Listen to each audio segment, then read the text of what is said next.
Alright then guys, just a bit of an update before we start getting into the engine removal. I've got the brakes off of the car.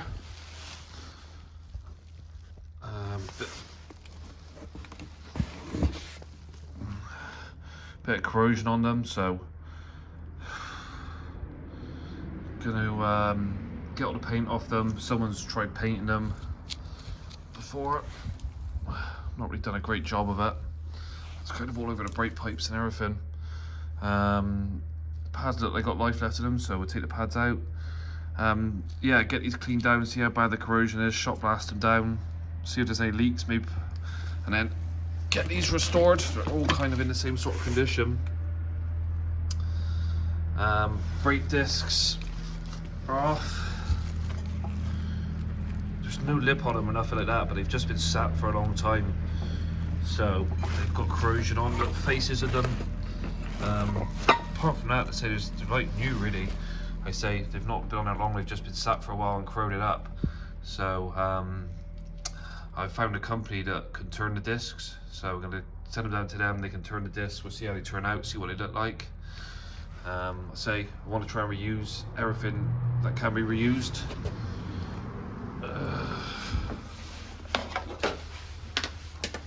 On the car here, you just see it, this brake pipe is really badly corroded. So it's rusted away. As soon as I went near it, it's gone. So we're going to change that brake pipe once the engine's out, be nice and because a lot of space. Struts are going to come off next, back plates.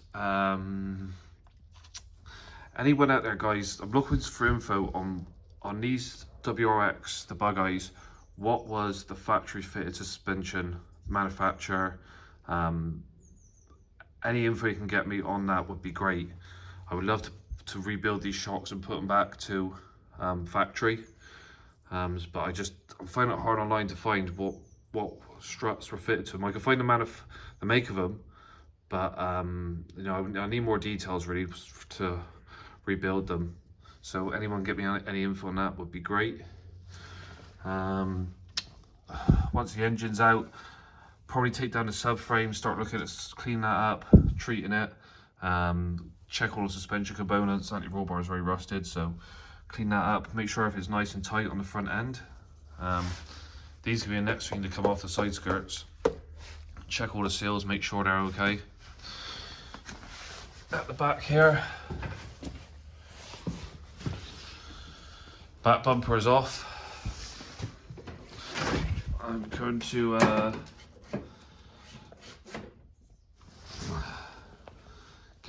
sorry, just dropped the camera there. Back bumper's off.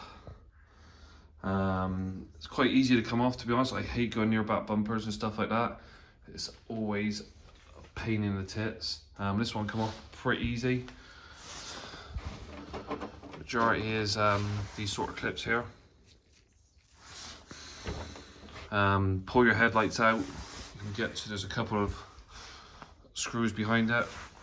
These ones along here, I kind of had the little tool. It's like a screwdriver with a fork on the end of it. Pops them up. It's just a harness in here for your number plate lights, has to come out. This one here is rotten away, so looks like I can unbolt it here. So I should hope you pick one of these scrap. This one here.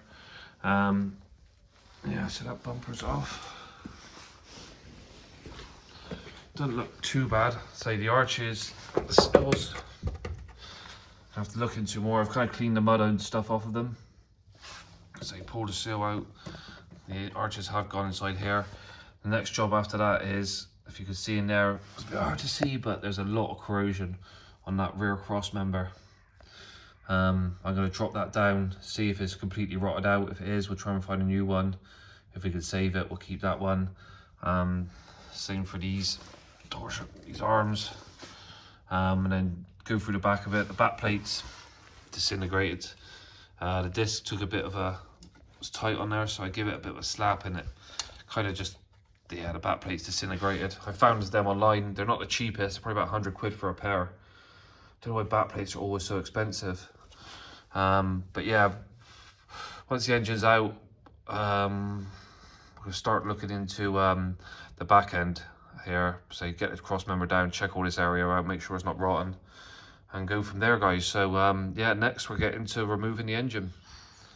Okay then, guys, back onto the Subaru then. Today we're going to go at removing the engine. After the previous video the other day, when we kind of investigated what if the vehicle was seized, what might have caused it, we kind of found signs that looks like this has suffered internal damage to the engine, which resulted in an engine seizure. So today we're gonna get involved and pull the engine on it. To start, first I think I'm gonna take the radiator out, just to give us a little bit more space taking the engine out. I don't want to get any damage when I'm removing the engine of the radiator, so it's kind of just safe bet, even if it just takes a few more minutes just to put it out, gets out of the way. Then get into the main part, start dismantling everything, pipes, electrical connectors, exhausts, intakes, remove it from the bellows and the gearbox. Whilst removing the engine, the way I like to do it, I like to try and take as little off the engine as possible and lift it all in one big lump. Same as when I'm going back in, I like to get the engine as built up as possible, and then just kind of get it sat back in there and put all your connectors on, hoses, etc., sort of plug and play when it's built. So yeah, let's get at it. Say this is the EJ205 engine, so let's get going.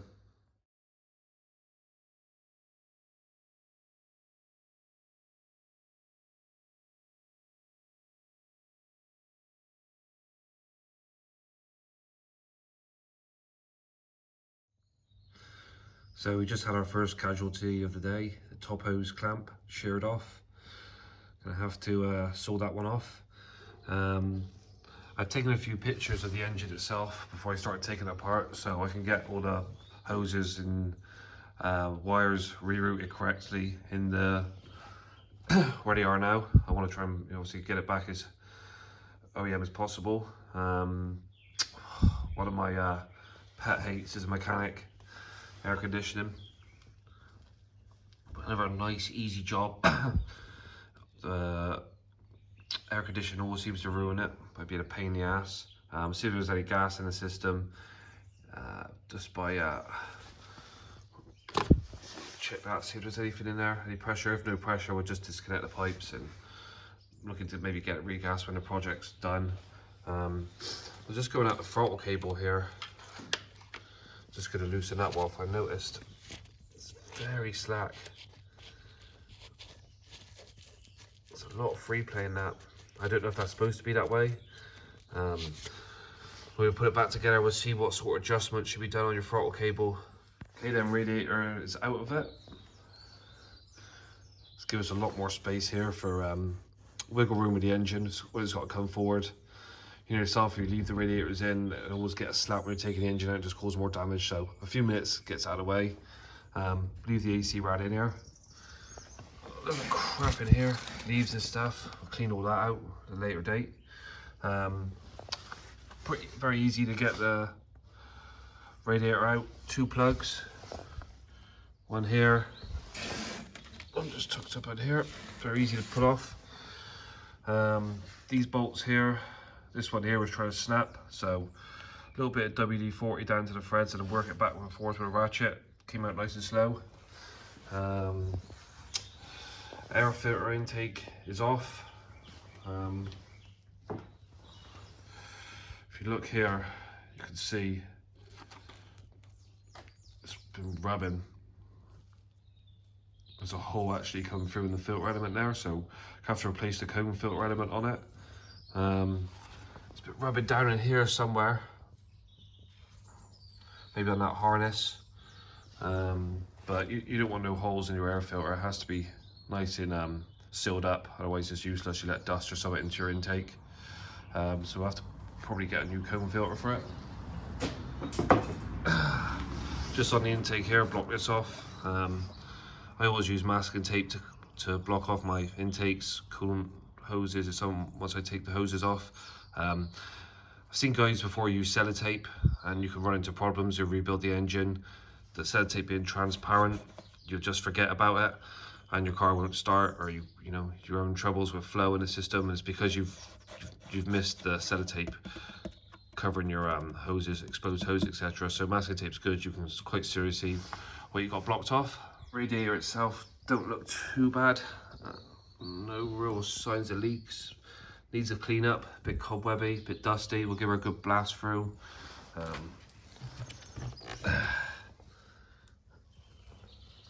See how this is all going. There's 2 fans. That hose clamp again they're pretty tight, these hose clamps. Seized up on there, so WD-40 and work them. Maybe replace that clamp there too. That one there is pretty bad down there. Okay then, so next step, I've taken the power steering pipes off, which run down the driver's side of the engine, on these brackets here. Now, I did try to get them out, leave them on the side of the engine, but they have these little clips you have to bend to get the bracket off. So I just undone the bolts, pull them off the side of the engine, push them to one side there. When taking it apart and rebuilding engines, I think if I can put the bolt back where I took it out from. It makes the whole job a whole lot easier and quicker to do when reassembling. See, some lads will just throw everything into a big box and you've got bolts everywhere. So I just try and, if I take a bolt out, I just try and stick it back where it comes from. It just makes it quicker. Few connectors down this side of the engine. First, there's a sensor down there, I think. That lambda sensor's gonna have to come out. Just give me a bit more space. I'm taking the engine out. 3 connectors here, they all go into as an error sensor. Your actuator for your wastegate on your turbo, the control valve, just sits under here. I was going to pull the pipes off, but I managed to just pull it off. Not sure where it was resting, flop over onto the engine. So that's all out the way down there, apart from that sensor. On this side of the engine, I AC pipes, pulled off the little cover here, pressed the quick valve inside there. There was no pressure in the system, no gas or no pressure come out. Just undone them off the compressor there, blocked out the holes, covered out the holes on the pipes, flopped them onto one side. 2 connectors sit down just inside of here, pop them out, fuel lines off, push them to one side, battery cables and push to one side as well. It's not too bad so far. I think next I'm gonna have to pull the intercooler off the top. It's gonna give me a lot more space on top of the engine there for the starter motor and the top 1000 bolts. That and then the bottom ones, I think we're looking pretty good then. Okay then, intercooler out. Let's open up a lot more room back in the engine there. Starter motor, get onto the 1000 bolts. It's a nice rear engine mount. I've seen this on the Impreza, which I think is pretty cool. It's pretty cool. Gearbox oil level stick. Normally on most cars it's impossible to check your gearbox oil without getting underneath it and jacking it up, so that's a cool little feature the Japanese stuck in there. The gearbox oil looks nice and clean, which is good. A good sign. Intercooler, bit of a prick of a thing to get off. This hose clamp here, undo that one, and then look here on the back. Let's try and put this on there. There's 2 hoses go into one. I loosened off this clamp and that clamp. I couldn't. It's obviously tight on the where the hose has been bonded onto the intercooler. I couldn't get the brake off. This one here, this clamp here, I had to get underneath with mega extension. Couldn't get them off there. So we just took it off the intake to your turbo there. In the end it was easier. Pulled it off. I had to remove the mounting bracket from this side. Let's pull your mounting bracket off.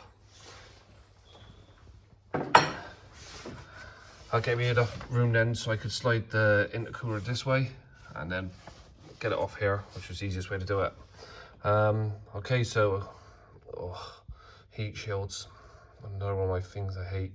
Take the heat shield off, disconnect the turbo from the exhaust, any hoses, then start taking all the bellows and bolts out. Okay then, I think we're nearly ready to for the pull. Exhaust is off at the back of the turbo there. 14mm headed nuts on the studs there. It's a bit awkward to get on. There's one under the very bottom, just down there. Luckily this one was loose, that could be a pig to get on if it was tight. Majority of the bellows and bolts are out. I've just left this one here in, so I get the engine strapped up, ready for the lift. 2 heater pipes, take them off. This one here you can get from on top of a spanner, this bellows and bolt. There's probably 2 bolts and 1 stud and a nut underneath. Luckily there's a nice hole here on the passenger side. I could get a spanner up into there. The stud pulled out on the nut on that one. The other ones I was able to get my electric ratchet over the top there and kind of they came out nice and easy. Now if you see, I don't know if you can just see that rusty dowel there, I think that's gonna be a pig. I'm gonna get a little WD-40 on that and let it soak a bit, but I bet that's gonna be nice and tight trying to take it out. On the driver's side, you haven't got that hole because the steering rack goes up through it, so you can't get the spanner up in there. I came again over the top of the drive shaft with the electric ratchet, get that bolt that's hanging out there. Now the stud and the nut on the bottom there, sorry, just trying to get a better view for you. Stupid light on these things. Yeah, that stud and nut there, I used a 14mm deep socket and a little 3/8 breaker bar. It was kind of, it was a little bit awkward, that, a little bit tight, can't get a ratchet on it, can't get a spanner, but the bar kind of got it, it's a bit handier there. So that's an awkward one. Just gonna pull this lambda sensor off and then have a quick check round, and I think we're good to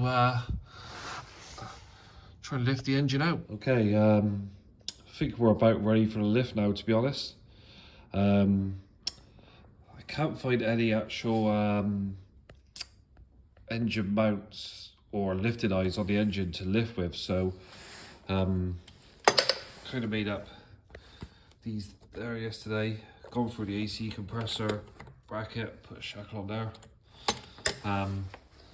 At the rear, I've seen guys using this bracket here to lift them. It's kind of heat shielding for your and a mount for your intercooler. I've gone through the middle of it there. I've put extra longer bolts in, so they go in further into the actual casing there. 1 bell housing bolt left holding it in. So gonna put a strap on it, bring the forks in, see if we can get it out of here. 2 engine mounts at the bottom, 1 each side. If you remember, we undone them when we took the sump off, so they've been off for a while, didn't have to worry about them. Pushed the bonnet back as far as I can get it. The hinges are a little bit tight, so it's kind of nice to stay in place without me doing anything. So let's try and get the forks on and see if she go. Okay, forks are on. Got it supported here. Last bell in. Cars and bolts out. Starting to move. I think you have to come forward and then up. It is moving there. Just got to come up a bit there, I think. I'm hoping the gearbox is gonna stay where it is. Hoping so anyway. That's the plan anyway. Okay guys, so was taking it out there and it was feeling very tight, like it was held on to sort of like the bearing, the clutch bearing was held into the clutch. So I'm not very familiar with this engine, so I had a little bit of digging around and found there is this here. Guys that are familiar with this engine would know about it. If you pull the starter out of the way,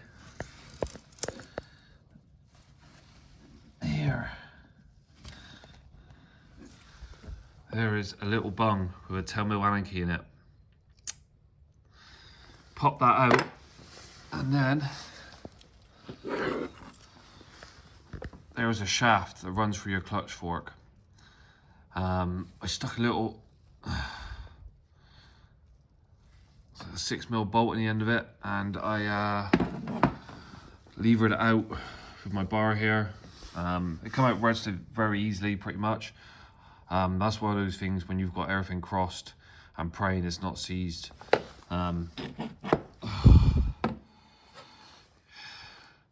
If the thread's pulled out the end of there, and it was seized in or solid, that is going to ruin your day. What a nightmare that would be to get out. Thankfully this one was nice and free. I'll make sure I'm going to polish this right up before it goes back in, give it a bit of anti-seize for the next person, because I got this one out easy enough. Yeah, so I wasn't familiar, so that kind of, it felt very tight, like the clutch was sticking when I was trying to get it out. So now I think she's pretty much free there now. So take her back and hopefully the engine should come out. Okay then, it's out. Didn't come out too badly, to be honest, just the clutch really held us up. Gonna pull the old clutch off now. Like I say, in the project here, we're going to try and use as much as possible that can be reused. So we'll measure the clutch, see what sort of condition it's in. If it's bollocks, we'll put a new one on. If not, we'll try and reuse it. Like I say, everything else we're going to go through. And what can be reused will be reused. It's actually sitting quite straight on my on the way I lifted it out. Pretty happy with that.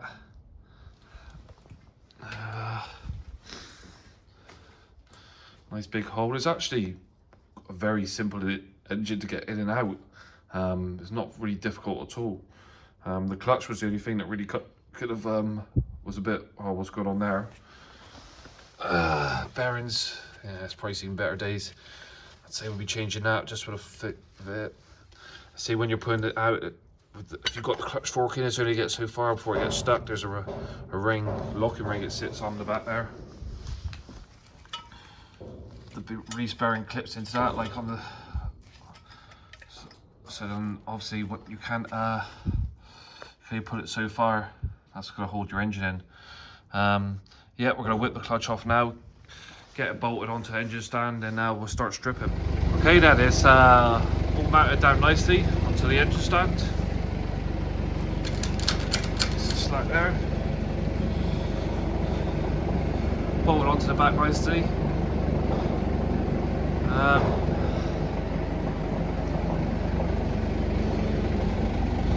Yeah, let's start the next video and start tearing this thing down and see what's wrong with it.